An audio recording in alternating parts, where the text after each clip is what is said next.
पे commission मध्ये समकक्ष पद ठरवण्याची एक व्यवस्था आहे, व्याख्या आहे. समकक्ष पद याचा अर्थ त्या ठिकाणी शिक्षण अर्हता नसून त्याची कार्य इतर पद्धतीमध्ये ते समकक्ष असतं. आता इथं हे काय म्हणताय, त्यांनी केलं, आता इतर राज्यामध्ये पर्सेंटेज असेल तर मग काय करायचं?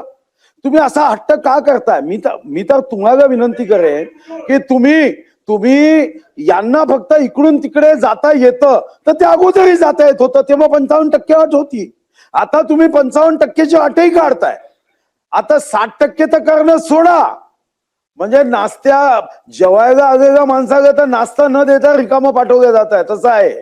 आता तुम्ही 55% कायम ठेवत नाही, त्याला तर्क काय? इतर राज्यात काय व्यवस्था आहे, इतर राज्यामध्ये सुप्रीम कोर्टाच्या आदेशाने काय केलंय हे कोणतीही माहिती न घेता एका मिनिटात कोणीतरी लिहायचं, 2,47,000 कोटी खर्च केल्यावर लिहून टाकायचं की नाही हे असं समकक्ष आहे. अरे समकक्ष आहे म्हणजे समकक्ष तर अनेक पदं असतात आपल्याकडे. पोलीस इन्स्पेक्टर, तहसीलदार, अनेक पदं समकक्ष आहे म्हणून तहसीलदाराला आपण मैदानावर धावायला लावतो का?